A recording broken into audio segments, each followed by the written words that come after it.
জাতীয় নাগরিক party NCP July সনদের আইনি ভিত্তি দাবি করছে এবং এখনও অনড় আছে। দলটির নেতারা বিএনপির বিরুদ্ধে গণভোট বানচালের অভিযোগও এনেছেন। এনসিপি জানিয়েছে যে তারা গণভোট বিতর্কে যাবে না।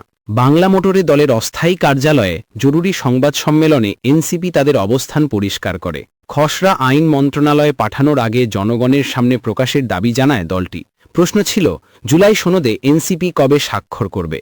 এনসিপি জানিয়েছে যে ডক্টর ইউনূসের অধীনে যে কনসেনসাস কমিশন বা জাতীয় ঐক্যমত কমিশন রয়েছে, সেই কমিশনে বিল বা আদেশটি জনগণের সামনে খসড়া আকারে হাজির করতে হবে।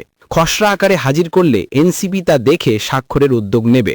সংস্কার ইস্যুতে বিএনপির বিরুদ্ধে গণভোট বানচালের অভিযোগও আনেন তারা গণভোট নিয়ে বিতর্কে জড়াবে না বলে জানায় এনসিপি। ফ্যাসিবাদ বিরোধী দেয়া জুলাই সনদকে জাতীয় ঐক্যের প্রতীক উল্লেখ করে হুঁশিয়ারি দেন।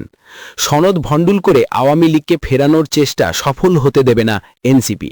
যদি কেউ জাতীয় ঐক্যের প্রতীককে বিভক্তিতে নিয়ে আসতে চায়, তাহলে তারা ফ্যাসিবাদী শক্তিকে বাংলাদেশে অনুপ্রবেশ ঘটানোর প্রচেষ্টা চালাচ্ছে। যদি জনতার ঐতিহাসিক বিজয়ের মুখোমুখি দাঁড়ায়, তাহলে বাংলাদেশের জনগণ যে সিদ্ধান্ত নেবে সেটা ভয়াবহ হবে। জুলাই সনদ বাস্তবায়ন আদেশের খসড়ার মাধ্যমে এর আইনি ভিত্তি নিশ্চিতের আহ্বানও জানায় জাতীয় নাগরিক পার্টি।